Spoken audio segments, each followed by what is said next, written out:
गिरः पुंसां विमलैः शब्दवारिभिः। This call is now being recorded. तस्मै पाणिनये नमः। अयि मान्याः विद्वांसः तत्र भवतां समेषां वर्तते स्वागतम्। शेयं कक्षा यथावत् प्रारभ्यते। अद्य अजन्त नपुंसकलिंग प्रकरणे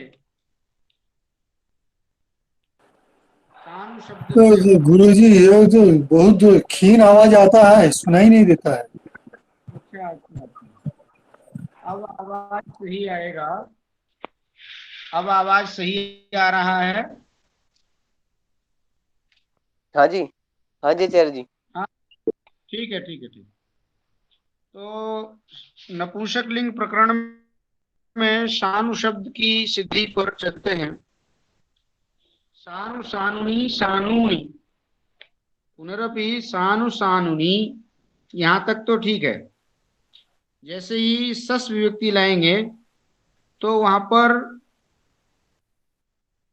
पद्दन्नो मास दोषण यकच्छकन नोदन्नासन शस्फुरुतिषु, ये जो सूत्र है, मांस प्रतना सानूनाम मांस प्रश्नवो वाच्यः वाच्याः, इस तरह से सानु के स्थान पर स्नु आदेश हो जाएगा। स्नु स्नुर्वा, स्नु आदेश विकल्प से होगा। तो जब स्नु आदेश हो जाएगा तो स्नूनी, और नहीं तो सानूनी। इस तरह से यहाँ पर अब अजादि तृतीयादि विभक्तियां आएंगी तो वहां पर सर्वत्र स्नु और शानु, इस तरह से दो रूप हमें बनाने होंगे। और अमरकोशकार ने कहा है कि स्नु प्रस्थः सानुरस्त्रियाम। सानु शब्द जो है अस्त्रियाम माने पुल्लिंग और नपुंसक लिंग दोनों जगह है। तो भाषित पुष्क हो जाने के कारण पुंबोधभाव हो जाना स्वाभाविक है।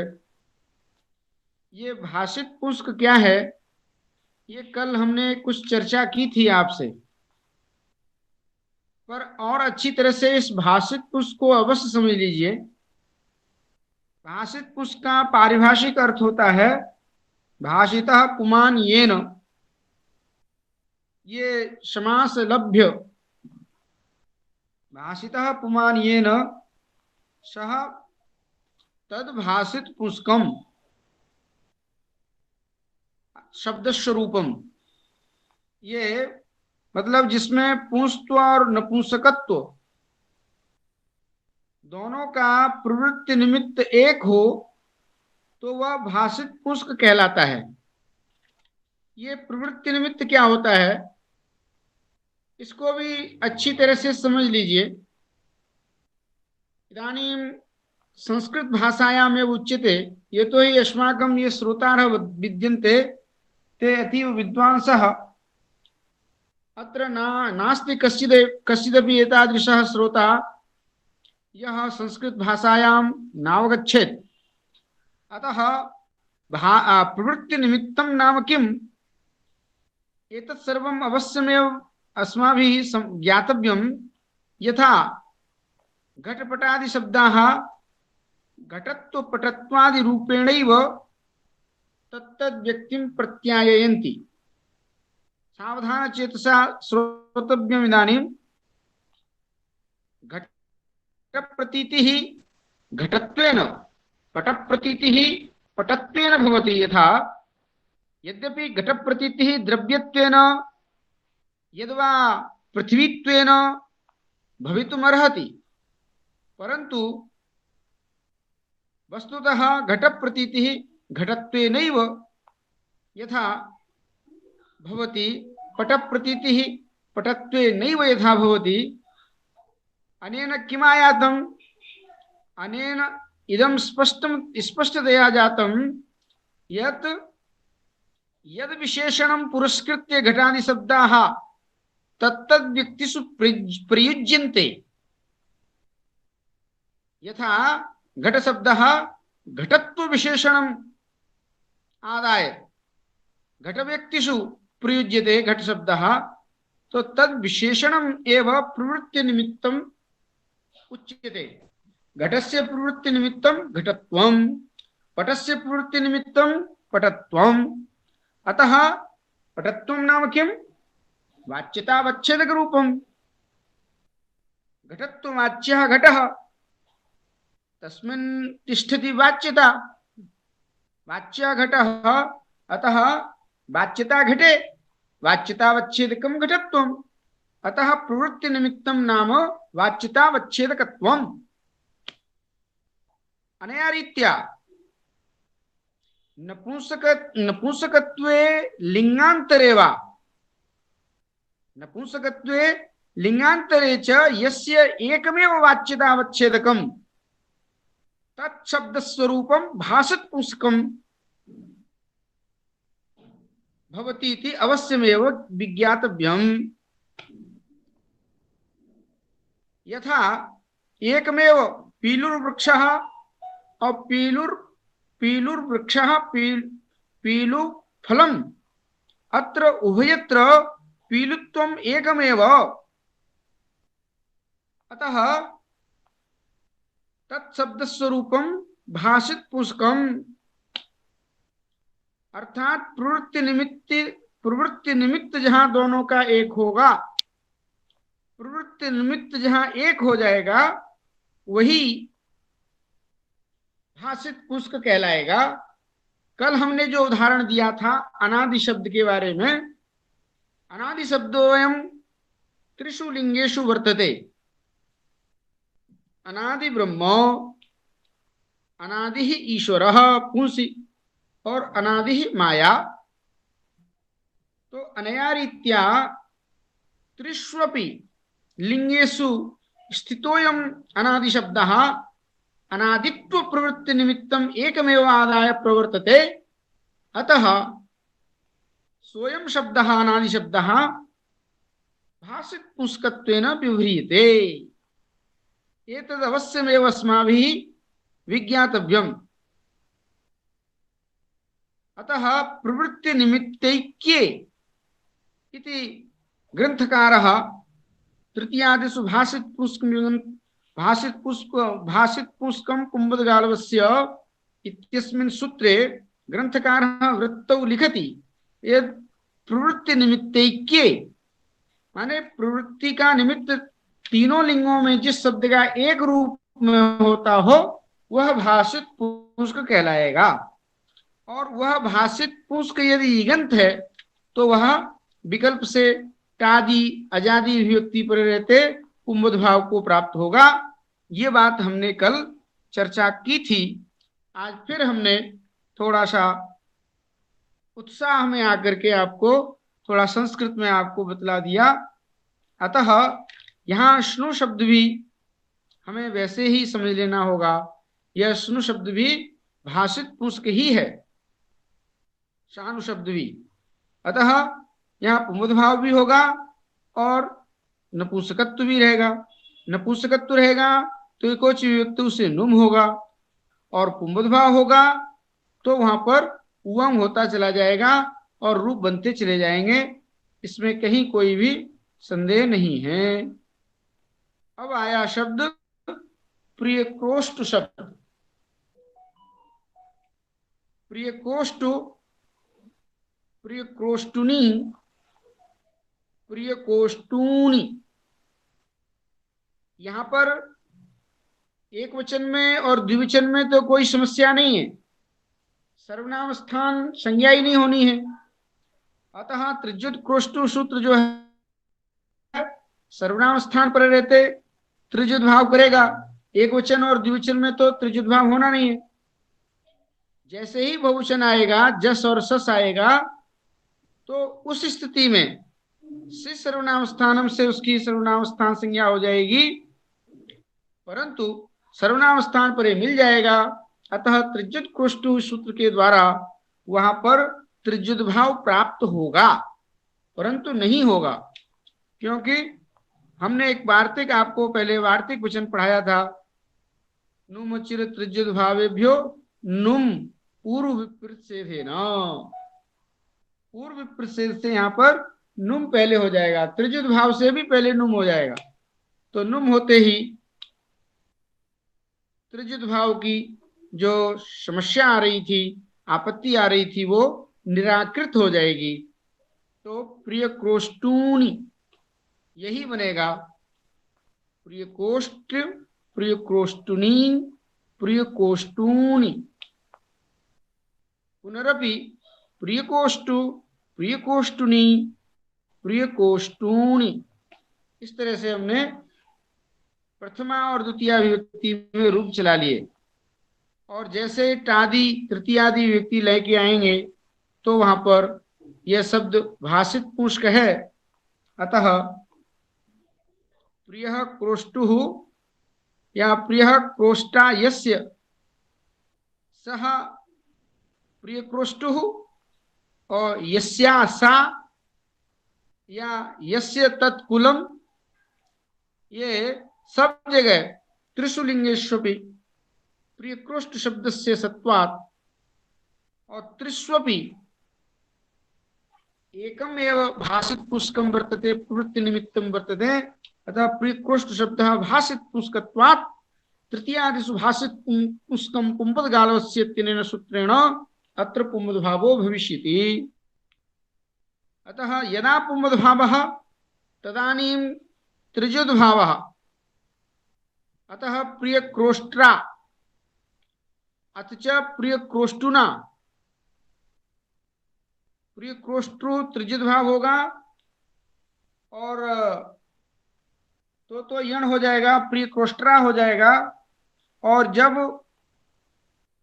विसंज्ञा हो जाएगी पुल्लिंग में ही, पुल्लिंग में दो रूप बनेंगे, तो प्रिय क्रोष्टुना।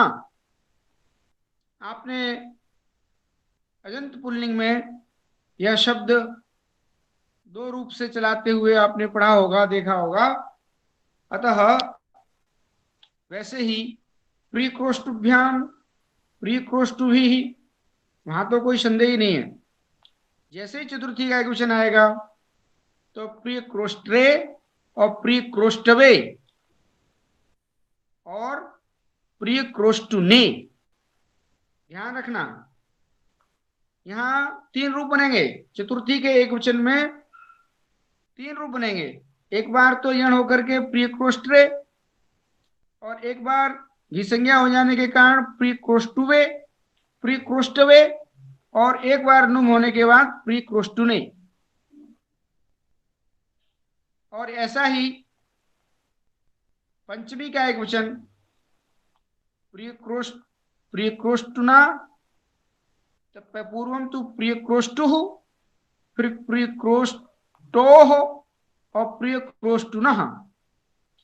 ऐसे ही षष्ठी के वचन में प्रिय क्रोष्टुः, प्रिय क्रोष्टोः, प्रिय क्रोष्टुनः।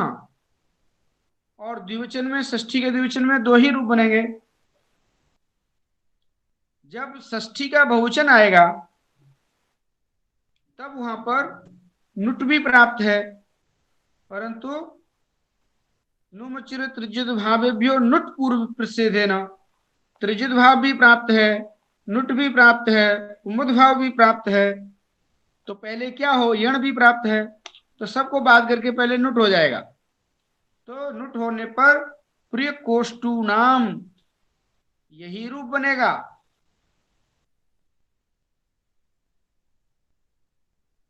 प्रिय कोष्टु नाम। और जब षष्ठी का एक वचन आए और सप्तमी का एक वचन आएगा तो ऋतों की सर्वनाम स्थानियों से गुण होकर के प्रिय क्रोष्टरी, और संज्ञा पक्ष में प्रिय क्रोष्टौ, और पुल्लिंग पक्ष उमदभाव पक्ष में प्रिय क्रोष्टुनि। इस तरह से रूप हमें चलाने होंगे। प्रिय क्रोष्ट्रो, प्रिय क्रोष्ट्रो और प्रिय क्रोष्टुनो। इस तरह से षष्ठी के द्विवचन और सप्तमी के द्विवचन रूप बनेंगे। और प्रिय क्रोष्टसु, तो ये हमारा प्रिय क्रोष्ट शब्द बनता है। अब हम इति उदंताः उकारांत शब्दों के बाद अब उकारांत शब्दों का, नपुंसक लिंग उकारांत शब्दों का निरूपण करते हैं। सुष्ठु लुनाति, इस विग्रह में कृप प्रत्यय कर लीजिए, कृप का सर्वापहार लोप कर दीजिए, लुई छेदने धातु है, सुलू अच्छा लवन करता, सुलू शब्द आएगा। और जैसे ही दीर्घ जो सुलू है नपुंसक लिंग में आएगा तो वहां पर सुष्ठु लुनाति यत् कुलम तत् सुलु ह्रस्व नपुंसके प्रातिपदिक से ह्रस्व हो जाएगा। तो सुलु, सुलुनी और सुलूनी, सुलु सुलुनी सुलूनी, पुनरपि सुलु सुलुनी सुलूनी। तृतीया के एक वचन में यदि पुंबद भाव होता है तो ओ सुपि सूत्र से यण होगा, ओ सुपि। एरने काचो संयोग पूर्व से तो इकारांत में यण करता है और ओ सुपि सूत्र उकारांत में यण करता है, तो ये उकारांत है तो उस सूत्र होगा तो शुल्वा, और पुंबद भाव नहीं होगा तो नुम होगा, सुलुना। ये कुछ युक्त से नुम हो जाएगा। सुलुभ्याम और सुलुभ्याम, सुलुभी और सुलभी, क्योंकि ह्रस्व नपुंसक लिंग पक्ष में ही होगा, पुंबद भाव पक्ष में ह्रस्व नहीं होगा। ये सारी बातें हमें जागरूक होकर के, चौकन्ना होकर के समझनी होंगी। सुल्वे और सुलुने, सुलुभ्याम सुलुभ्या, सुल्वः और सुलुनः, सुलुभ्याम सुलुभ्या, सुल्वः सुल्वो, सुल्वा सुलुनः, सुल्वो सुलुनो और सुलूनाम नुट होगा। नुट पूर्व प्रसिद्धेन वृद्ध्यो तृतीयुत भाव गुणेभ्यो नुट पूर्व प्रसिद्धेन, तो यहाँ पर सुलूनाम इस तरह से एक ही रूप बनेगा। और चतुर्थ सप्तमी के वचन में सुल्वी और सुलुने, सुलुनी, सुल्वी सुलुनी, सुल्वो सुलुनो सुलूसु।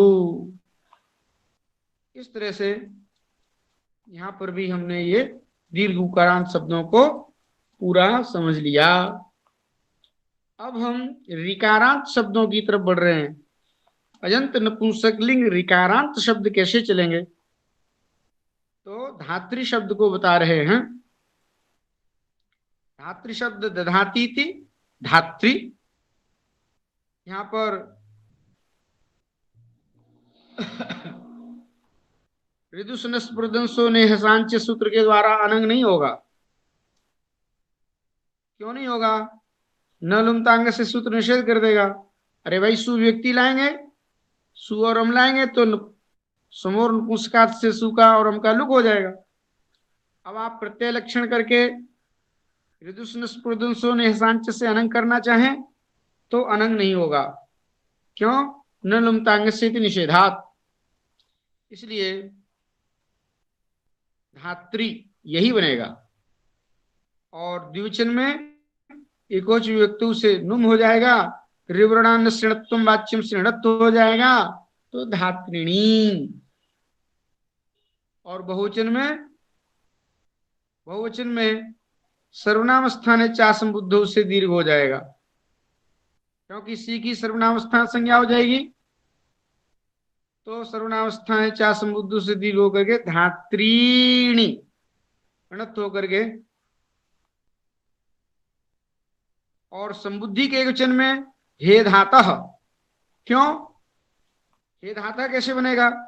तो हे धात्री अग्रेशु है तो यहां पर संबुद्धि निमित्तक ह्रस्व पक्ष में गुण हो जाएगा ऋतोंगी सर्वनाम स्थानयों से। अतः हे धातर और सु का लोप हो जाएगा, र को विसर्ग हो जाएगा, हे धातः।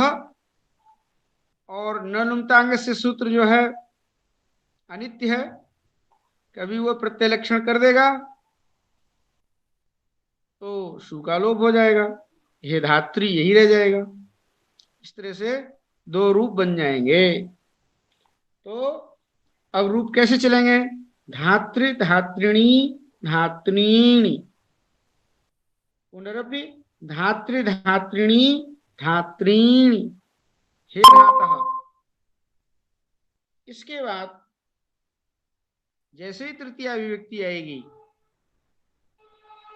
तृतीया विभक्ति में यण हो जाएगा, पुंबद भाव पक्ष में यण हो जाएगा तो धात्रा, और नहीं तो इकोची विभक्तों से नुम दुर्वार है, धात्रिणा धातृभ्याम धातृभि, धात्रे धात्रिणे धातृभ्याम धातृभ्यः, धातुः धात्रिणः धातृभ्याम धातृभ्यः, धातुः धात्रिणः धात्रोः धात्रिणोः, और धात्रीणाम एक ही रूप बनेगा, क्योंकि नुमचिर भावेभ्यो नुट पूर्व प्रच्छेदेन से नुट हो जाने के बाद फिर एक ही रूप बनता है धात्रीणाम, चाहे पुल्लिंग हो चाहे नपुंसक लिंग हो।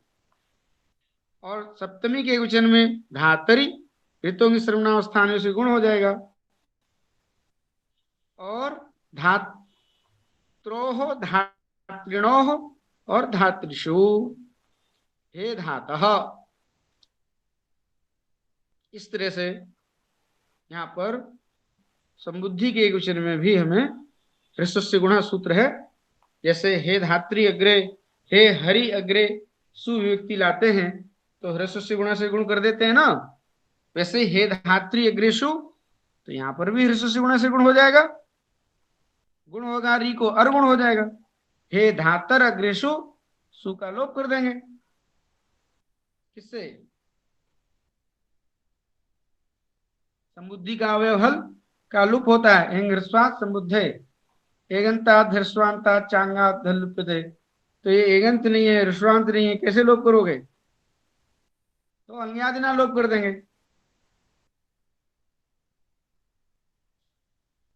हल्याभ्यो दीर्घात् सुतिस्य प्रकृतम हल, अप्रकृतम हल लुप्यते, और र को विसर्ग करके हे धातः, और जब प्रत्यय लक्षण कर देंगे तो हे धातः। न लुप्तांग से सूत्र के द्वारा प्रत्यय लक्षण नहीं होगा तो केवल सु का लुक होगा, एंग ह्रस्वा संबुद्धि से लुक होगा, तो हे धात्री हे धातः दोनों रूप बन जाएंगे।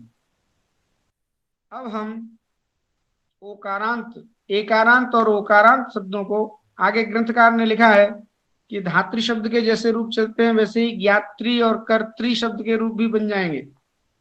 ज्ञात्री ज्ञात्रिणी ज्ञात्रीणी, पुनरपि ज्ञात्री ज्ञात्रिणी ज्ञात्रीणी, ज्ञात्रिणा ज्ञात्रा, ज्ञातृभ्याम ज्ञातृभिः, ज्ञात्रिणे ज्ञात्रे, ज्ञातृभ्याम ज्ञातृभ्यः, ज्ञात्रिणः ज्ञातुः, ज्ञातृभ्याम ज्ञातृभ्यः, ज्ञात्रिणः ज्ञातुः, ज्ञात्रोः ज्ञात्रिणो, ज्ञात्रीणाम ज्ञातरि ज्ञात्रो, ज्ञातरि और ज्ञात्रिणी, और ज्ञात्रोः और ज्ञात्रिणो और ज्ञातृषु, हे ज्ञातः हे ज्ञात हे ज्ञात हे ज्ञात्री हे ज्ञात्रिणी हे ज्ञात्रीणी। ऐसे ही कर्तृ शब्द जो है नपुंसक लिंग में कर्तृ कर्तृणी कर्त्रीणी, पुनरपि कर्तृ कर्तृणी कर्त्रीणी, कर्त्रा कर्तृणा, कर्तृभ्याम कर्तृभिः, कर्त्रे कर्तृणे, कर्तृभ्याम कर्तृभ्यः, कर्तुः कर्तृणः, कर्तृभ्याम कर्तृभ्यः, कर्तुः कर्तृणः, कर्त्रोः कर्तृणो, कर्तॄणाम, कर्तरि और कर्तृणी, कर्त्रोः कर्तृणोः, कर्तृषु, हे कर्तः हे कर्त्री हे कर्तृणी हे कर्तृणी। इस तरह से है रूपों की अपनी स्पेशल ट्रेन, सुपरफास्ट ट्रेन चलानी होगी, क्योंकि बहुत सरल और सहज शब्द है, और अभ्यास भी बहुत अच्छा हो गया है। अब हम इन ज्ञात्री, कर्त्री, धात्री इत्यादि ऋकारांत शब्दों को पूर्ण करने के बाद अब चलते हैं एकारांत और ओकारांत शब्दों को बनाने के लिए। ए ओ ऐ औ, इसमें मात्र एक सूत्र है बस, जो ह्रस्व करता है। ह्रस्व नपुंसके प्रातिपदिकस्य भी ह्रस्व करता है, और एच को तो ह्रस्व, एच के तो ह्रस्व होते ही नहीं, एचामपि द्वादश तेषाम ह्रस्वाभावात्। फिर एच को ह्रस्व क्या होगा? ह्रस्व नपुंसके प्रातिपदिकस्य से तो ह्रस्व होगा, पर वह एच को ह्रस्व होगा तो क्या होगा?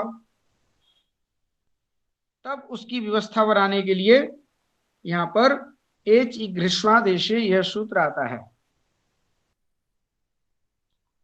तो आप ये तो बताओ एजंत शब्द है कौन सा? तो प्रकृष्टाद्यौ यस्य, ऐसा कुलस्य प्रद्यो शब्द बनाइए। प्रद्यो नपुंसक लिंग में, तत्कुलम प्रकृष्टाद्यौ यस्य तत्कुलम प्रद्यो। अब ये ओकारांत शब्द है। अब यहाँ ह्रस्व नपुंसके प्रातिपदिकस्य से सुव्यक्ति लाएंगे। सुमूर्त नपुंसकात् से लुक होने से पहले ह्रस्व नपुंसके प्रातिपदिकस्य से ह्रस्व करेंगे। तो ह्रस्व जब होगा तो ओ को ह्रस्व होगा तो क्या होगा? क्योंकि ओ एच है, एच को तो ह्रस्व होता ही नहीं है। एच या तो दीर्घ होता है या प्लुत होता है। एचाम भी द्वादश तेषाम ह्रस्वाभावात्। तो इसी के लिए जब एच को ह्रस्व होगा तो क्या ह्रस्व होगा? तो इक इव एच ईघ्रस्वादेशे, यही सूत्र आएगा। इक में ई उ रिल री, ये चार आते हैं, इन्हीं को ह्रस्व, इन्हीं के रूप में ह्रस्व होगा। ये बात कैसे पता लगे? तो कहा इसके लिए सूत्र बनाया है भगवान पाणिनि ने। क्या सूत्र है? एच ईघ्रस्वादेशे आदिश्यते इति आदेशः कर्मणि घञ तस्मिन् आदेशे। और ह्रस्व के साथ उसका आदेश का ह्रस्व के साथ कर्मधारय समास करेंगे। इति ह्रस्वश्चासौ आदेशः इति ह्रस्वादेशः तस्मिन् ह्रस्वादेशे कर्तव्ये, ह्रस्वादेशे कर्तव्ये एच इगैव, वही अर्थ निकलेगा। आदिश्यमानेषु ह्रस्वेषु एचः इगैव, ऐसा अर्थ हम यहाँ पर निकालते हैं। एचः इति षष्ठीकवचनान्तम्, इक इति प्रथमैकवचनान्तम्, ह्रस्वादेशे इति सप्तमीकवचनान्तम् आहत्य त्रिपदात्मकम् इदं सूत्रम्। तो इस सूत्र का अर्थ निकला आया कि गुरुजी इधर क्या जथासंगम होगा? हाँ हाँ हाँ, क्या प्रश्न है हमारा? मेरा कहना है, मान लीजिए इधर क्या जथासंगम होगा? नहीं, यहाँ यथाशंकी नहीं होगा। वैसे तो चार ही इक हैं और चार ही एच हैं, तो ये मैं पूछना चाहता हूँ, जानना चाहता हूँ, ये क्या जथासंगम होगा? हाँ वही मैं बता रहा हूँ। तो अब आप ध्यान से सुनिए कि चार इक हैं और चार ही एच हैं, तो समसंबंधी विधि हो गई, तो यथासंख्य आना चाहिए। परंतु यहां पर यथासंख्य नहीं होगा। क्यों? यहाँ एचो वो लगेगा स्थानेन्तरतमः। स्थान्यादेश यद्यपि यथासंख्य हैं फिर भी नहीं होगा, क्योंकि यहाँ यह सूत्र नियम सूत्र है, विधि सूत्र नहीं है। यहाँ तो नियम किया जा रहा है तो एचों में दो भाग होते हैं।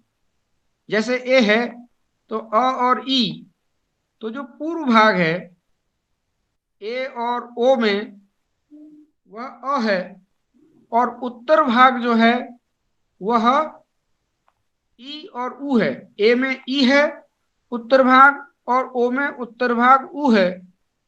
महाभाष्यकार कहते हैं एचश्चोत्तर भूयस्त्वात्, तो उत्तर भूयत्व एचों में देखा जाता है। तो उत्तर भूयत्व में जो उत्तर शब्द होगा, एचों के एच जो संध्यक्षर करते हैं तब वहां जो उत्तर जो होता है वही होगा। जैसे ए है तो उसको ह्रस्व होगा तो ई होगा, ओ है तो उसको ह्रस्व होगा तो उ होगा। यही स्थिति हम आई और औ में भी करेंगे। इसलिए यहां कोई यथाशंख्य की स्थिति बन नहीं रही है।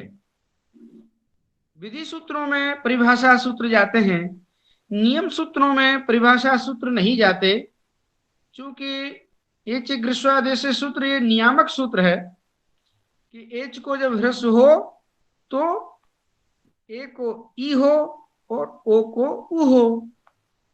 इस तरह से यह सूत्र नियमन करता है। अतः यहां कोई भी यथाशंख्य की स्थिति दूर दूर तक नहीं है। अच्छा चलिए, बहुत सारी व्याख्या होगी, बहुत सारे प्रश्नोत्तर हो गए। अब प्रद्यो शब्द है तो उसको ह्रस्व नपुंसक के प्रातिपदिक के द्वारा जब ह्रस्व करने जाएंगे तो ओ को उ ह्रस्व करके प्रद्यु शब्द बन जाएगा। और जैसे ही प्रद्यु बना वैसे ही समोर नपुंसकात से सुवरम का लुक हो जाएगा। द्विवचन में नपुंसकाच्य से सी होकर के एकोच व्यक्ति से नुम हो जाएगा तो प्रद्युनी बन जाएगा।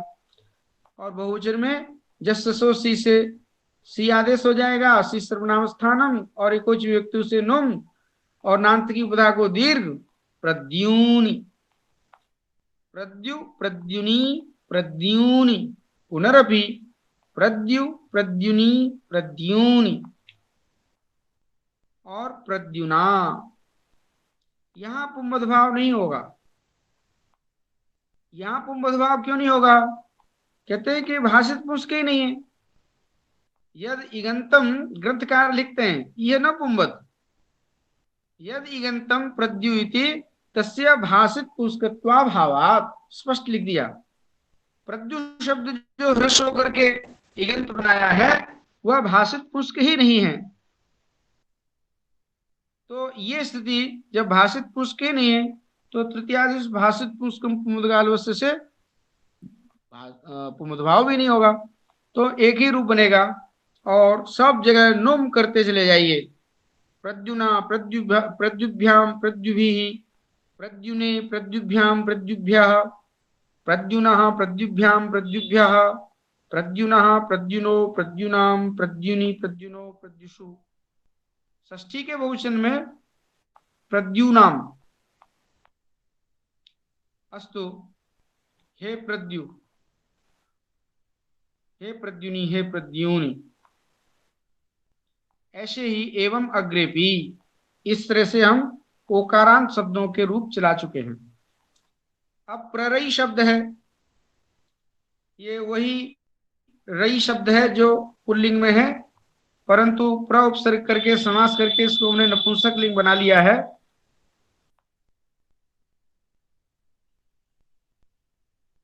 प्ररई। अब प्ररई शब्द है, उसको जैसे ही ह्रस्व करने जाएंगे तो प्ररी बन जाएगा।